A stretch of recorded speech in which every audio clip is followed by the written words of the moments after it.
안녕하세요.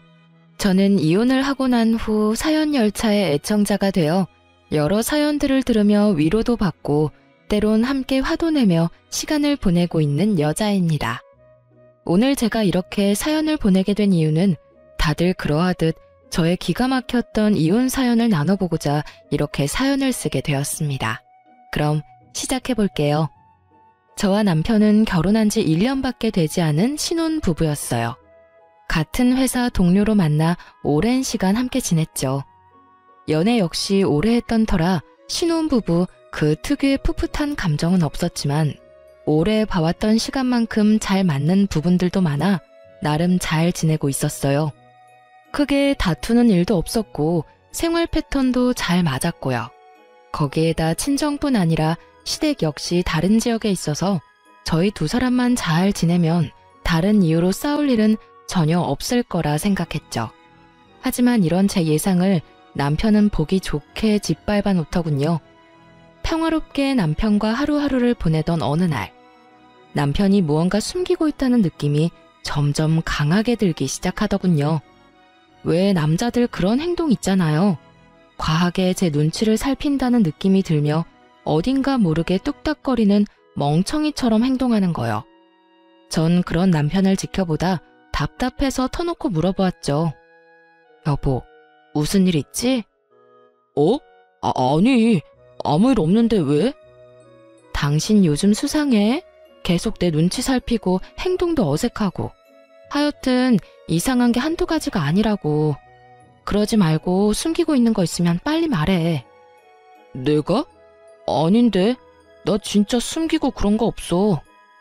남편은 한사코 아니라며 손사래를 쳤지만 남편의 행동은 계속해서 더욱 수상해졌어요. 갑자기 전화를 화장실이나 제가 없는 곳에서 받는다거나 회사에선 점심을 함께 밥을 먹곤 했는데 이야기도 없이 점심시간에 사라져 한참 뒤에나 나타난다거나 등등 수상한 점이 한둘이 아니었어요. 남편의 그런 행동은 저와 인내심을 바닥치게 했고 결국 남편을 다시 추궁하기 시작했죠. 여보, 거짓말할 생각하지 말고 바른 대로 말해.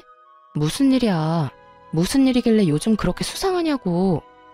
제 말엔 짜증과 의심이 가득했고 남편은 더는 숨길 수 없다는 생각이 들었는지 머뭇거리더니 그간 무슨 일이 일어났는지 말하기 시작하더군요. 그게 사실은 우리 형 이혼하게 됐다네. 그것 때문에 이런저런 이야기 나누느라 정신이 없었어. 뭐? 이혼? 이렇게 갑자기? 요즘 계속 다툼이 잦다는 이야기는 듣긴 했는데 결국 이혼하기로 했다나 봐.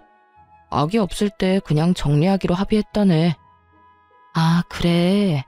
그런데 그걸 왜 숨겨? 나만 괜히 이상한 오해했잖아.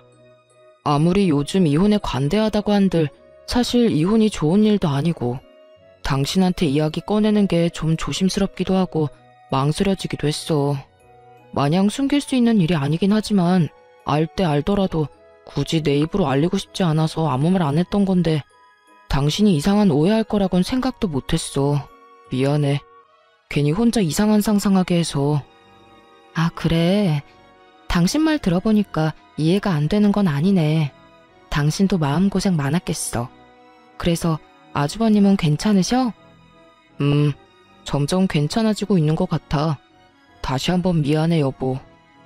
남편은 진심으로 저에게 미안하다며 사과를 해왔고 저는 괜찮다며 그 상황을 넘겼어요. 하지만 모든 사실을 털어놓은 남편의 얼굴은 여전히 어두웠고 전 단순히 혈육이 가슴 아픈 일을 겪어 저런가 보다 했어요. 다른 사람도 아닌 형이 이혼을 했다고 하니 동생 된 입장에서 많이 속상한가 보다 했는데 그게 아니더군요. 남편의 표정이 그런 데는 다른 이유가 있었고 그 이유는 시숙이 이혼 사실을 알리고 난 후 얼마 뒤부터 서서히 알게 되었어요. 시작은 시숙의 갑작스러운 등장이었습니다.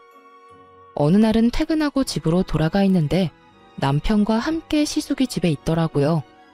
아무런 이야기도 못 들었던 터라 저는 당황할 수밖에 없었죠. 남편을 얼른 방으로 데리고 와 이게 어떻게 된 일인지 물었어요. 어떻게 된 거야? 아주버님이 왜 여기에 있어? 그게 형이 이혼하면서 회사를 옮겼다나 봐. 마침 회사가 이 근처라서 잠시만 신세 좀 지자고 하네. 뭐? 그걸 왜 이제 말해? 그런 중요한 일은 나하고 상의 정도는 했어야지. 어떻게 이런 문제를 당신 혼자 결정할 수가 있는 거야? 그것도 다른 문제도 아니고 한 집에서 생활하는 문제를. 내가 불편할 거란 생각은 안 하는 거야? 내가 오라고 한 거 아니야. 형이 신세 좀 지자고 했었는데 난 확답 준 게 없었단 말이야. 그냥 생각 좀 해본다고만 했지. 기회 봐서 당신한테 물어보려고 했었는데 형이 저러고 와버렸지 뭐야? 아, 정말 미치겠어. 물어보나 마나 당연히 안 되는 거잖아. 내가 어떻게 아주버님이랑 한 집에서 살아. 진작에 당신이 안 된다고 했어야지. 아, 나도 미치겠다고. 기회 봐서 안 된다고 하려고 했는데 저렇게 밀고 들어온 걸 어떻게 해. 다시 나가라고 할 수도 없고 말이야. 정말 미칠 지경이더라고요. 덜컥 짐부터 싸서 들어온 시숙과 벌써부터 시숙한테 잡혀 제대로 말도 못하는 남편. 저는 아무리 사정이 그렇다 한들 같이 사는 건 도저히 안 된다고 말하려는 순간 시숙이 우리 이야기를 엿듣고 있기라도 한 듯 노크를 하며 저를 부르는 소리가 들리더군요.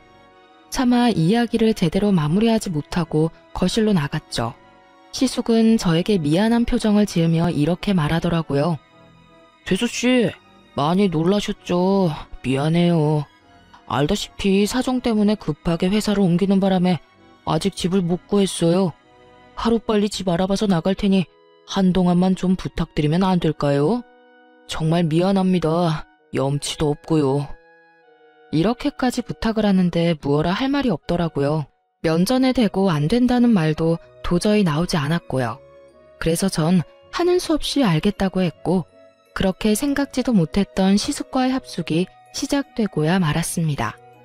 객식구의 등장에 집안일이 많아지겠구나 하며 걱정했던 우려와는 달리 시숙은 남편보다 더 섬세하고 다정했으며 집안일도 웬만한 가정주부보다 더 잘하더라고요.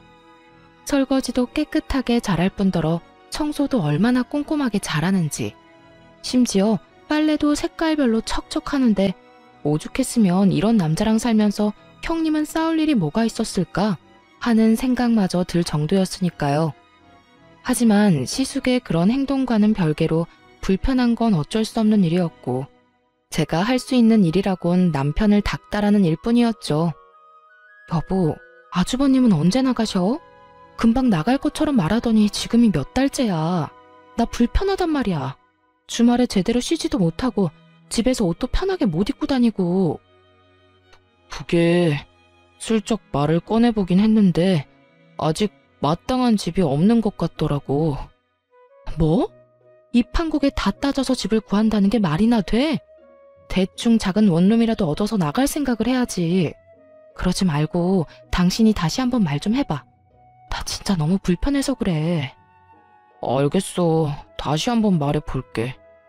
대답은 알겠다고 한 남편은 여전히 시숙에게 별다른 말을 하지 못하는 듯 했고 저는 또 그런 남편을 닥달하는 지겨운 상황이 반복되고 있었어요. 중간에서 이러지도 저러지도 못하는 남편의 상황이 아예 이해가 되지 않는 것도 아니었지만 이해가 된다고 해서 시숙을 한평생 끼고 살 순 없는 노릇이었으니 제 입장에선 어쩔 수 없는 행동이었죠. 저의 닥달에 남편이 곤란해 보이긴 했지만 애초에 이런 상황을 만든 것이 남편의 우유부단함 때문이었으니 사실 미안한 감정조차도 들지 않더라고요. 그렇게 남편과 저는 점점 관계가 소원해지고 있었어요. 그러던 어느 날 시모에게 갑자기 연락이 왔더라고요. 아가, 집이야? 네, 어머님. 집에서 쉬고 있어요.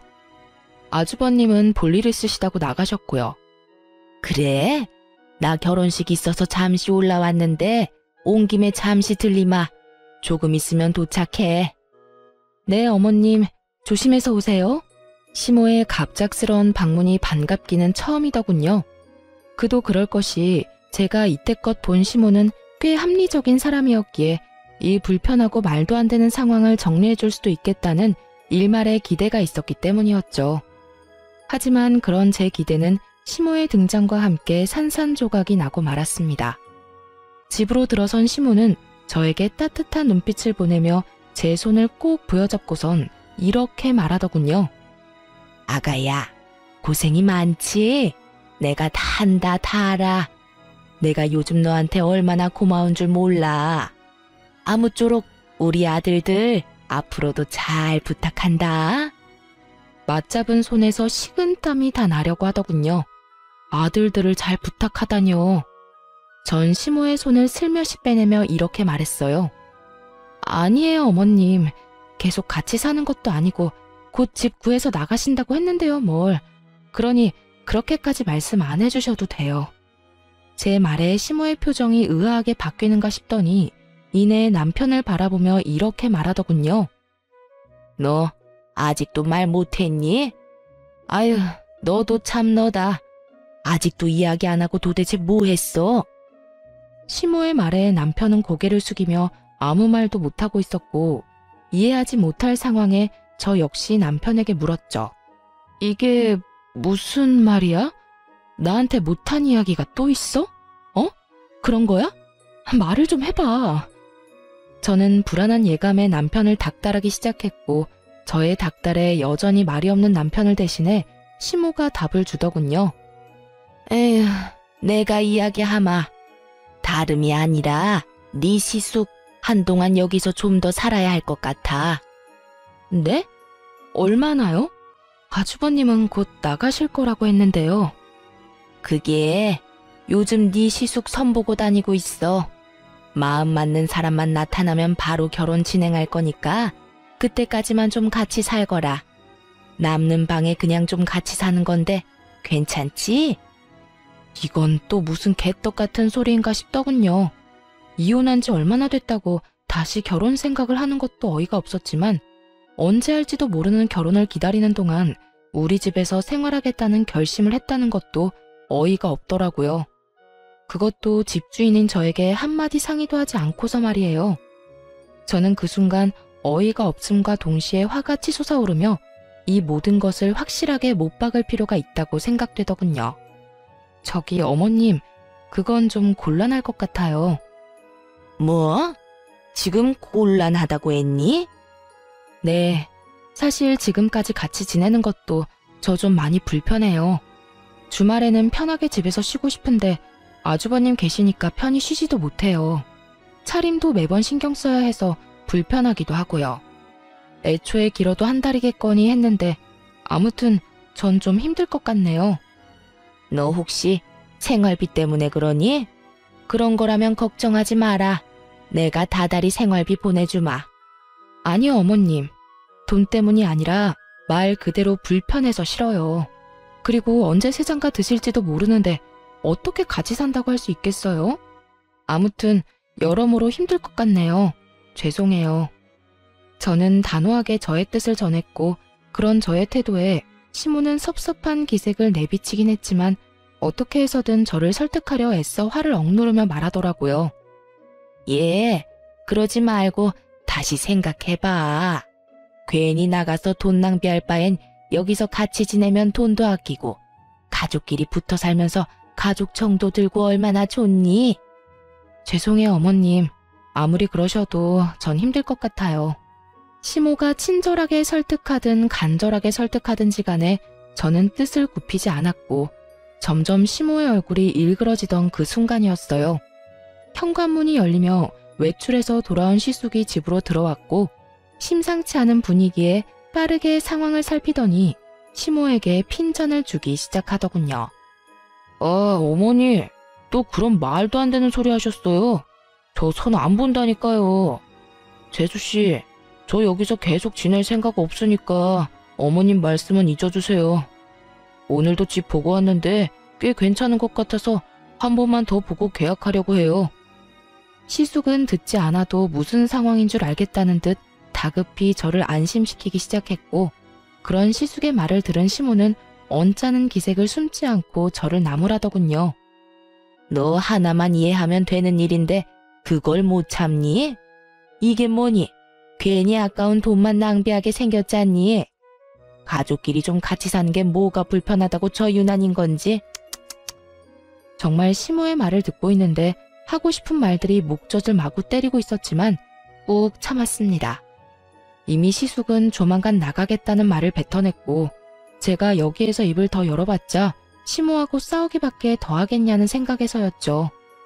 그런 저의 의중을 읽은 남편은 황급히 시모를 배웅하고 나섰고 시숙은 시모를 끌고 가다시피 데리고 나가며 터미널로 모셔다 드리겠다고 하더군요.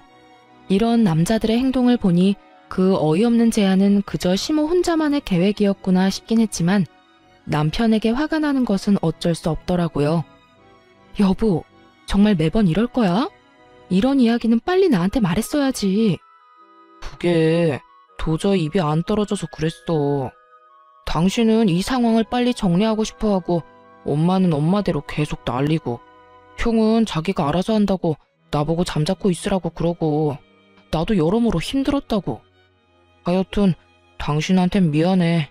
괜히 우리 형 때문에 이런 일이나 겪게 하고 말이야. 그걸 말이라고 해? 당신 원래 이렇게 우유부단한 사람이었어? 어머님, 아주버님한테 당신이 딱 잘나서 안 된다, 빨리 나가달라고 한마디만 하면 이런 일이 벌어지는 일도 없을 거 아니야. 당신이 매번 우물쭈물 아무 말도 못하고 그러니까 두 사람 다 긍정으로 알아듣고 이러는 거 아니야. 당신 말이 다 맞아. 미안해. 내가 애초에 잘 대처했어야 했는데 나도 내가 이렇게까지 우유부단한 사람인 줄 몰랐어. 미안해 여보. 우유부단의 끝인 남편을 붙잡고 이야기해봤자 달라질 것은 없어 보였죠. 반성하는 남편의 모습과는 무관하게 매번 상황을 이렇게 만들고야 마는 남편의 모습에 실망과 함께 짜증이 깊숙이 올라오더라고요.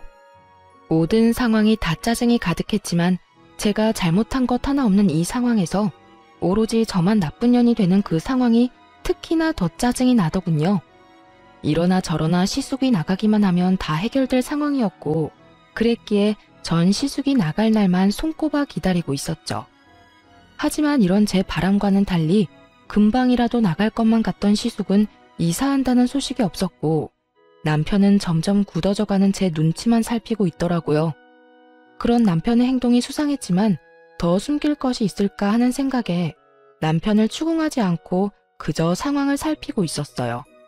그렇게 남편을 주시하고 있던 어느 날 격리부에 있는 동료 친구가 다가와 걱정스러운 표정으로 말을 걸더라고요. 혜선아, 집에 무슨 일 있어? 응? 일?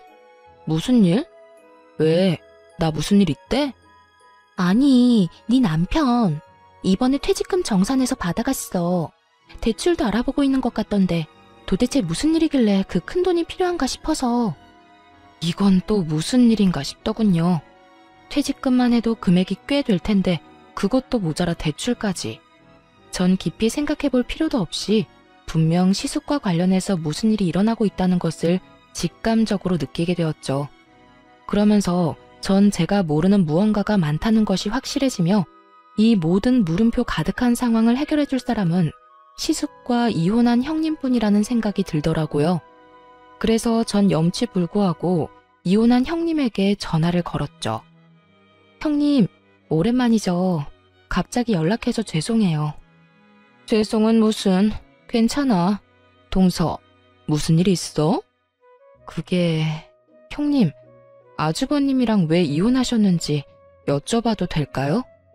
저의 돌직구적인 물음에 형님은 한참 망설이는가 싶더니 무거운 입을 떼더군요. 그 인간 바람 피우고 있었어. 잠깐의 실수도 아니고 꽤 오랫동안 만나왔더라고. 나한테 다 들킨 뒤에도 미안하다는 말은커녕 도리어 큰 소리치면서 이혼하자고 해서 해줬어. 아, 그러셨구나. 전 몰랐어요. 성격이 안 맞아서 다투다가 헤어졌다고 하길래 그런 줄만 알았어요. 마음고생 많으셨겠어요. 그 당시엔 배신감도 들고 이때껏 뭐 때문에 그렇게 살았나 싶어서 조금 힘들긴 했는데 이젠 괜찮아. 사실 이미 마음 떠난 사람이란 거 알고 있었거든. 그런 사람 붙잡고 외롭게 살던 때보단 그냥 혼자 사는 지금이 덜 외롭고 행복해. 아, 네. 그렇다면 다행이긴 한데 하여튼 이런 거 물어봐서 죄송해요. 아니야, 그건 그렇고 요즘 그 인간 동서한테 신세지고 있다는 소식 들었어. 내가 이런 말 해야 하나 말아야 하나 고민 많이 했는데 동서, 그 인간 돈 없어. 상간녀 위자료랑 자기 위자료 다 그 인간이 내서 아마 지금 빚잔치 중일 거야. 그러니까 얼른 내쫓아버려. 그렇지 않으면 그 인간 쭉 늘어붙을 수도 있어. 어쩐지 역시 형님께 죄송하지만 여쭤보길 잘한 것 같네요. 이제서야 하나둘씩 퍼즐이 맞춰지는 기분이에요. 그렇다면 다행이고. 그리고 자세히는 말 못하지만 서방님도 잘 살펴봐. 나처럼 뒤통수 맞지 말고. 저희 남편이요? 그 사람이 왜요? 혹시 그 사람도 이상한 짓 하고 돌아다니나요? 뭐 아시는 게 있으신 거예요? 내가 말하기는 뭐하고 동서가 잘 지켜봐. 나도 확실하진 않아서 정확하게 뭐라고 말하기는 좀 그래서 그래. 하여튼 내 꼴 나기 싫으면 동서가 스스로 나서서 조사하는 수밖에 없어. 그럼 끊어. 형님과의 통화가 끝난 후 생각이 많아질 수밖에 없더라고요. 일단 시숙은 돈이 없어 우리 집에서 지내고 있었던 것이었고 남편이 큰 돈이 필요했던 이유는 시숙 때문에 맞더군요. 한 푼 없는 시숙이 우리 집에서 나가야 하는 상황이 되니 남편이 돈을 마련해주고 있었던 것이었죠. 그렇게 다른 수상한 점은 밝혀졌는데 아무리 생각해도 마지막 말이 이상하더라고요. 남편을 잘 지켜보라니. 누가 들어도 수상한 말이잖아요. 하지만 형님 말과는 달리 남편에겐 수상한 점은 전혀 없었어요. 매번 출퇴근도 저와 함께 했고 시숙 때문에 사이가 소원해지기 전까진 점심시간에도 저와 함께 했으니까요. 그것뿐인가요? 주말에도 거의 함께 시간을 보냈으니 딴짓할 시간 따위 없었을 테니 더욱 이상했죠. 그렇게 한참을 생각하던 제 머릿속을 스치고 지나간 것이 있었는데 그건 시댁이었어요. 시숙과 남편은 1, 2주일에 한 번씩 시댁에 다녀오곤 했는데 그때마다 한사코 2사람만 다녀오겠다고 하곤 했었어요. 저도 시댁에 가지 않아도 된다고 하니 의심을 하기보단 기쁜 마음이 더 컸기에 별다른 생각을 하지 못했었고요. 하지만 남편이 딴짓하고 있다면 유일한 시간이 그때뿐이란 생각이 들었죠. 시숙이 이혼하고 난 뒤에도 여전히 시댁엔 2사람만 다녀오곤 했으니 이것뿐이다 싶더군요. 전 아무것도 모르는 척하며 2사람이 시댁을 간다고 하는 날만 기다렸고 저의 바람대로 2사람은 며칠 뒤 다가오는 주말에 시댁을 다녀오겠다고 하더라고요. 여보, 나 이번 주 주말에 형이랑 집에 좀 다녀올게. 아, 그래? 그러면 이번엔 나도 갈까? 아무래도 저번에 그런 일도 있었고 같이 가서 얼굴 비추는 게 좋지 않을까? 어? 아니야. 그런 일 있었으니까 한동안 가지 않는 게 좋지. 우리 엄마 성격 잘 알잖아. 이번에 같이 가면 아마 모르긴 몰라도 당신 엄청 못 살게 굴 거야. 그런가? 그럼. 그러니까 그냥 이번엔 형이랑 나랑 다녀올게. 한사코 안 된다고 난리를 부리는 남편의 모습에 전 더욱 미심쩍어지며 주말을 더욱 기다리게 되었어요. 그렇게 다가온 주말, 전 조심스럽게 2사람 뒤를 밟았고 남편과 시숙은 시댁이 아닌 시댁 근처에 있는 골프장으로 향하더라고요. 골프장이 가까워질수록 전 그동안 속았던 제가 한탄스러우면서도 그저 기분 전환차 골프를 치러 가는 것이길 얼마나 바라고 또 바랐는지 모릅니다. 하지만 저의 이 바람이 처참히 무너져버리는 것은 순식간이었죠. 골프장 주차장에 멈춰섰고 골프장 입구에 기다리고 있는 2 여자를 향해 시숙과 남편이 다가가더군요. 딱 보기에도 어려 보이는 2 여자. 그중 한 여자는 시숙과 아주 깊은 관계인 듯 만나자마자 어깨에 손을 두르며 걸어갔고 남편과 남은 한 여자는 멋쩍은 듯 가벼운 눈인사를 나누곤 시숙과 여자의 뒤를 따르더라고요. 그 모습에 안도라는 걸 하는 제가 얼마나 한심했는지 모릅니다. 남편이 저를 속이고 모르는 여자와 골프장이나 다닌다는 배신감보다 그 여자와 대면대면한 사이라는 것에서 오는 안도감이 더 크게 느껴진다는 것이 저를 비참하게 만들어 눈물이 나더라고요. 그렇게 전 눈물을 훔치며 오랜 시간 남편이 나오길 기다리고 또 기다렸어요. 2시간 뒤 주차장으로 나온 남편의 모습은 제 안도감을 한 방에 뻥 하고 날려버리더군요. 들어갈 때와는 달리 남편은 그 여자와 어색하기는커녕 누가 보아도 다정한 연인의 모습으로 나오고 있었고, 혹시나 했던 저의 믿음과 안도감은 그야말로 산산조각이 나고야 말았죠. 다른 건 몰라도 이혼만큼은 제 인생에 없을 거라고 생각했는데, 살짝 열린 창문 틈으로 들리는 남편과 그 어린 여자의 대화 소리는 저를 무너지게 만들었습니다. 자기야, 이제 어디 갈 거야? 어디 가긴 좋은 데 가야지. 밥부터 좀 먹을까? 뭐 먹고 싶은 거 있어? 먹고 싶은 것보단 갖고 싶은 건 많은데. 그러면 쇼핑부터 하고 밥 먹으러 가자. 정말? 쇼핑도 시켜주는 거야? 자기 진짜 최고다. 이 정도야 뭐. 대신 또 만나자고 연락하거나 내가 연락하지 않았는데 먼저 연락하면 안 돼? 알겠지? 알겠어. 그런데 자기 결혼 안 한 거 맞지? 애인도 없다고 했고. 그러면 그냥 나랑 쭉 만나면 안 돼? 난 자기 정도면 좋은데. 난 결혼 생각도 없고 한 여자한테 얽매여서 살고 싶지도 않아. 자, 얼른 가자. 나 슬슬 배고파지려고 해. 얼른 살 거 사고 밥 먹자. 알겠어. 가자. 남편은 얼굴색 하나 바뀌지 않고 미혼인 척하고 있더군요. 그간 천연덕스럽게 저를 속이며 기만한 것도 모자라 외간 여자들한테 돈을 써대며 이런 더러운 짓을 벌이고 돌아다닌 현장을 제 두 눈으로 목격하니 이혼 말고는 답이 없다는 생각이 들더군요. 그날 이후 전 남편과 시숙이 벌이는 돈 문제부터 외도까지 모든 것을 모른 척하며 천연덕스럽게 두 사람을 대하기 시작했어요. 물론 뒤로는 이혼을 준비했고 이혼 준비와 함께 남편에게 사람을 붙여 뒷조사를 시작했어요. 한 여자와 깊은 관계를 맺고 있는 시숙과는 달리 남편은 그날 다른 여자들과 하루뿐인 만남을 즐기고 있더라고요. 그 여자들은 주로 캐디들이었는데 어리고 예쁜 캐디들만 골라 따로 연락처를 받아두었다가 골프장을 가는 날이면 일을 하루 쉬고 남편과 시간을 보내며 돈을 받았던 것이었어요. 이르자면 하루 개인 캐디인데 이것도 저것도 다 해주는 알바였던 것이죠. 이혼을 준비하는 그 몇 달 동안에도 남편을 스쳐간 여자는 한둘이 아니었고 사진 속 여자들이 다 다르다는 사실이 저를 더욱 경악스럽게 만들었죠.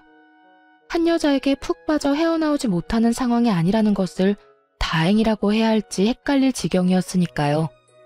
어찌되었든 외도의 증거들은 확실했고 시숙 역시 남편이 무사히 대출을 다 받아주었는지 어느 날 저에게 감사의 인사를 전하며 이렇게 말하더라고요. 죄수씨, 그동안 감사했어요. 저 그저께 집 계약했어요. 아, 그러세요? 집은 마음에 드세요? 예, 회사랑도 더 가깝기도 하고 무엇보다 이제 재수씨한테 피해 안 드려도 돼서 그게 마음이 편하네요. 그동안 말씀은 못 드렸지만 참 죄송했거든요. 아, 네. 어찌되었든 무사히 이사해서 다행이네요. 예, 다시 한번 재수씨 감사해요. 어찌나 예의도 바르게 감사를 전하던지 소름이 다 끼치더라고요. 앞에선 저렇게나 예의 바르고 인성 바른 척을 하고 뒤에선 제 남편과 함께 아무 여자나 만나고 돌아다녔으니 말이에요. 하여튼 전 시숙이 이사 나가는 날을 이혼 통보의 디데이로 결정했고 대망의 그날 짐가방을 챙긴 시숙은 사람 좋은 얼굴로 다시 한번 감사의 인사를 건네더군요. 재수씨, 그동안 감사했습니다. 전 이만 가볼게요. 전 시숙이 인사를 건네는 순간 새벽에 미리 싸놨던 남편의 짐가방을 꺼내와 남편에게 건네며 이렇게 말했어요. 당신도 같이 나가. 이거 당신 짐이야. 제 말엔 남편과 시숙은 놀란 토끼 눈을 하고 저를 바라보더라고요. 전 그런 남편에게 다시 한번 짐가방을 밀어줬고 남편은 도저히 그 상황이 이해가 되지 않는 건지 저에게 상황을 물어오더군요. 그게 무슨 말이야? 나도 나가라니. 이 짐가방은 또 뭐야? 말 그대로야. 당신도 지금 당장 이 집에서 나가줘. 난 이제 당신같이 더러운 인간이랑은 한순간도 같이 못 살아. 사이 좋은 형제답게 지금 이 길로 당신 형 따라가. 더럽다니. 내가 무슨 짓을 했다고 그렇게 심한 말을 해? 당신 어디 아파? 아니, 꿈이라도 꿨어? 갑자기 왜 이러냐고. 도무지 상황 파악을 하지 못하는 남편과 눈치만 살피고 있는 시숙. 저는 두 사람에게 그간 모아뒀던 사진 중 일부를 남편과 시숙에게 보여주었죠. 증거들을 본 두 사람은 얼굴이 사색이 되어가고 있었고 전 그런 두 사람에게 이렇게 말했어요. 내가 도대체 어디까지 알고 있는지 궁금하지? 나 당신이 생각하는 것보다 훨씬 더 많아. 당신 퇴직금도 미리 정산받고 대출도 받았지? 아마 그 돈으로 당신 형 집 구해줬을 테고. 그걸 어떻게... 여보, 내 말 좀 들어봐. 그런 게 아니라... 또 거짓말 하려고 그래? 내가 무슨 바본 줄 알아? 아, 됐어. 어찌되었든 난 당신이랑 같이 못 사니까 이혼하고 집 정리될 때까진 당신이 그렇게나 사랑하는 형 집에 가서 살아. 내가 여기서 지낼 거니까. 저의 통보에 남편은 그제야 큰일이다 싶었는지 무릎까지 꿇고 빌기 시작했고 시숙은 남편이란 짐을 떠안기 싫었는지 급하게 짐가방을 챙겨 도망치듯 집을 빠져나가 버리더군요. 그런 시숙의 모습에 남편은 당황한 듯 잠깐 멈칫했지만 여전히 저의 바지가랑이를 붙잡고 애원하기 시작했어요. 여보, 제발 이러지 마. 나 한 번만 용서해줘. 나 당신 정말 많이 사랑하는 거 알잖아. 나 당신 말 잘 듣고 이제껏 잘했잖아. 말 잘 듣고 잘하는 사람이 한다는 짓이 이 여자 저 여자 찝쩍거리고 다니는 짓거리인 것인지 참 기가 다 막히더군요. 저는 저를 붙잡고 있는 남편의 손을 뿌리치며 소리를 꽥 질러버렸습니다. 이거나 이렇게 붙잡고 매달려도 달라지는 건 아무것도 없으니까 얼른 네 형이나 따라가라고. 저의 단호한 태도에 남편은 저를 더욱 강하게 붙잡으며 말도 안 되는 말을 짓거리기 시작하더군요. 여보, 나 한 사람이랑 깊게 만난 적도 없고 그건 그래 실수. 한 번의 실수라고 하는 거야. 그랬겠지. 한 여자한테 얽매이는 삶은 살고 싶지 않았을 테니까. 참 대단하다. 바람 피운 것도 어이없는데 뭐? 결혼도 한 적이 없어? 여자친구도 없어? 어떻게 그렇게 얼굴색 하나 안 변하고 천연덕스럽게 거짓말을 해? 당신 진짜 모습이 뭐야? 도대체 어떤 게 당신 진짜 모습이냐고. 당신이 나한테 얼마나 많이 실망했는지 나 다 알아. 그런데 여보, 나 믿어줘. 나 진짜 딱 한 번만 만나고 끝이었어. 2번 만난 여자는 단 한 번도 없었어. 그냥 그저 조금 즐긴 것뿐이지 감정을 준다거나 한 적은 절대로 없었어. 내가 사랑하는 사람은 당신 한 사람뿐이고 나한테 여자는 당신뿐이야. 정말 이것만은 맹세할 수 있어. 이 무슨 궤변인지 모르겠더군요. 하루뿐이면 바람이 아닌 것이 되나요? 한 번뿐이면 잘못이 아닌 일이 되는 건가요? 전 끝까지 정신 차리지 못하는 남편에게 확인 사살을 시켜줬어요. 야, 한 번이든 하루든 외도는 외도고 바람은 바람이야. 그리고 네가 나 몰래 그 큰 돈을 대출까지 받아서 네 형 준 것만 해도 이혼 사유는 차고도 넘치는 거 몰라? 그 돈 때문에 이러는 거면 걱정하지 마. 그 돈 형이 형편되는 대로 다 갚아준다고 했어.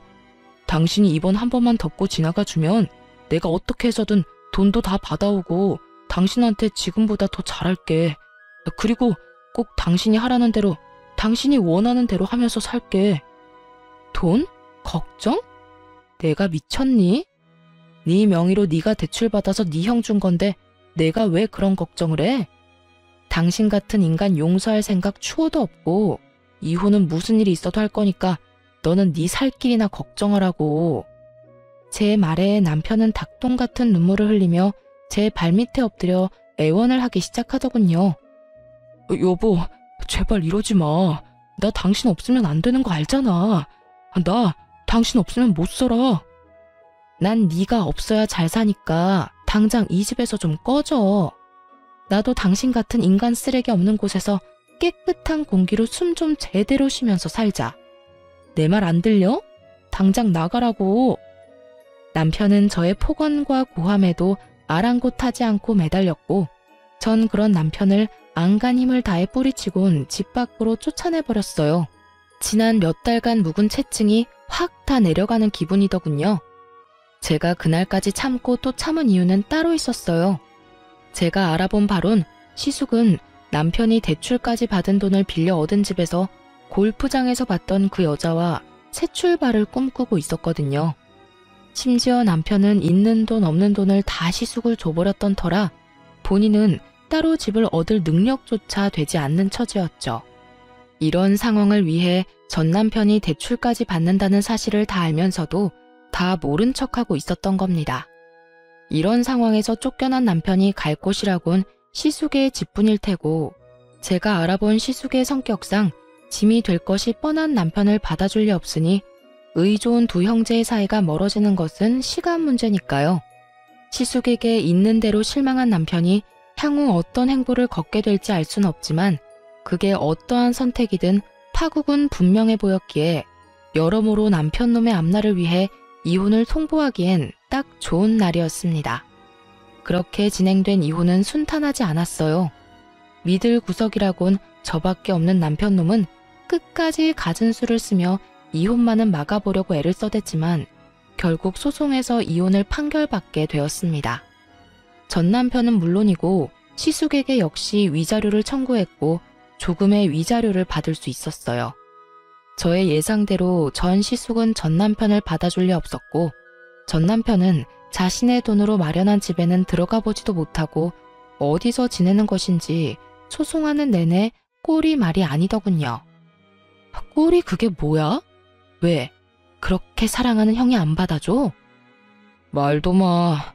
집 앞에 아무리 찾아가도 문도 안 열어주더라. 요즘 찜질방에서 먹고 자고 해. 나 불쌍하지 않아? 그러니까 지금이라도 나 좀 받아주면 안 될까? 불쌍? 웃기고 있네. 정신 좀 차려. 이렇듯 전 남편은 거짓골이 되어가고 있는데도 불구하고 전 시숙은 전 남편에게 돈을 조금도 갚지 않는 것은 물론 전 남편을 피하고 있더라고요. 전 남편은 저와 소송을 하면서 자신의 형에게 소송을 준비하고 있는 듯 했어요. 외도까지 서로 도와주며 큰돈까지 아까워하지 않고 턱턱 빌려주던 의 좋은 형제의 결말은 그야말로 파국과도 같았죠. 모든 것이 저의 뜻보다 더 통쾌한 방향으로 흘러가고 있더군요. 결국 이혼이 마무리될 때쯤엔 두 사람이 언성까지 높이며 멱살 잡고 싸우는 모습을 볼 수 있었어요. 야, 이 자식아. 이게 다 너 때문이잖아. 누가 돈 안 준대? 그까짓 돈 다 갚는다고 했잖아. 그까짓 돈? 그 돈이 얼만데 그까짓이래. 그리고 이때껏 단돈 10,000원도 준 적 없으면서 맨날 갚는다는 말만 하고 지금처럼 큰 소리 치고 싶으면 적어도 조금이라도 갚고서 큰 소리를 쳐. 아무리 그렇다고 해서 남의 집에서 찾아와서 그렇게까지 난동을 피우면 어떻게 해? 너 때문에 그 여자 도망갔잖아. 남의 집? 참, 진짜 웃기네. 그게 왜 형 집이야? 그 집 엄연히 내 집 아니야? 그 집 마련할 때 나한테 돈 빌려서 마련한 거 다 잊었어? 그리고 그 여자가 도망간 게 왜 내 탓이야? 형이 모은 돈은커녕 빚밖에 없으니까 그 여자가 도망갔지. 입은 삐뚤어졌어도 말은 바로 해. 이 모든 건 내 탓이 아니라 형이 빚쟁이라서 일어난 일이라고. 뭐? 빚쟁이? 너 이 자식 말 다 했어? 못했다 이 빚쟁이야. 내 돈 당장 갚아. 다 갚으라고. 말만 돈 갚는다고 하고 내 연락은 다 피하고. 네가 그러고도 형이냐? 넌 그래서 하나뿐인 형을 고소했냐? 어떻게 가족한테 이럴 수가 있어? 애초에 형이 나한테 그딴 식으로 안 굴었으면 나도 이렇게까진 안 했겠지. 돈은 둘째치고 형이 내 연락을 피하지만 않았더라도 나도 이렇게까진 하진 않았을 거라고. 언성을 높이던 전 시숙은 이내 전 남편의 멱살을 잡았고 전 남편 역시 시숙의 멱살을 맞잡고 개싸움을 하기 시작하더군요. 빚쟁이가 된 형제의 싸움이 참 보기 아름답기까지 하더군요. 어찌나 누구 하나 제정신 박힌 것들이 없는 것인지 형제는 형제구나 싶었어요. 그렇게 이혼이 마무리되고 전 시숙의 소식은 들을 수 없었지만 전 남편은 회사가 같았던 터라 어쩔 수 없이 얼굴을 계속 봐야만 했었죠. 이미 끝난 사이이긴 하지만 한 회사에서 듣고 보고 지내려니 참 그것만큼 곤욕은 또 없더군요. 마주칠 때마다 불쌍한 표정으로 인사를 건네는 것으론 부족했는지 뻔뻔하게 부탁이라는 걸 하더라고요. 여보, 잘 지내?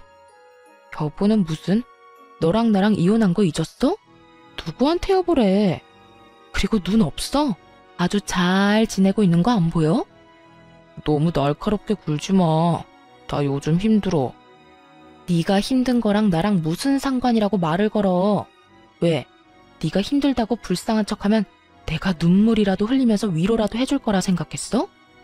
그런 게 아니라 사실 나 당신한테 부탁이 있어. 이야, 진짜 뻔뻔하다. 이 와중에 나한테 부탁까지 한다고? 당신한테 정말 면목 없는데 나 맡고 있는 프로젝트 좀 도와주면 안 될까? 뭐? 당신도 알잖아. 지금 내가 맡은 일이 얼마나 중요한지. 이 일 처음에도 당신이 큰 틀 잡아줬었잖아. 그 덕에 진행도 잘 되고 있었고. 그런데 알다시피 내가 요즘 형 문제도 있고 당신 도움도 없으니까 일이 진행이 잘 안 돼. 그래서 지금 나한테 이혼한 전 남편이 부귀영화를 누릴 수 있게 일 좀 도와달라. 이거야? 부귀영화보다는 회사에 손해를 끼치면 안 되니까 그러니까 좀 도와달라는 거지. 다 회사를 위해서 말이야. 이 인간은 참 끝까지 뻔뻔하기 짝이 없다는 생각이 들더군요.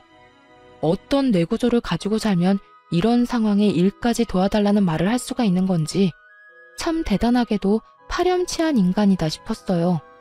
전 그 인간 말종에게 딱 잘라 거절하며 쏘아 붙여주었죠. 회사 같은 소리 한다. 너 자신을 위해서겠지. 내가 진짜 바본 줄 아나. 너 내가 이 여자 저 여자 만나고 돌아다니다가 이혼당한 거 회사에 소문 안 낸 것만 해도 고마운 줄 알아. 한 번만 더 나한테 아는 척하거나 이런 부탁도 하는 날엔 우리 이혼 사유 회사에 모르는 사람 없도록 소문 쫙 내줄 테니까 그런 줄 알고 나한테 눈길도 주지 마. 알겠어? 제가 이렇게까지 몰아붙이자 전 남편은 그제야 본색을 드러내기 시작하더군요. 야, 너 진짜 너무한 거 아니야? 그깟 일 좀 도와주면 어디가 덧나냐? 하여튼 네가 이딴 식이니까 내가 밖에서 그런 짓거리나 하고 다닌 거야. 알겠어? 아, 그 모든 게 다 내 탓이라고?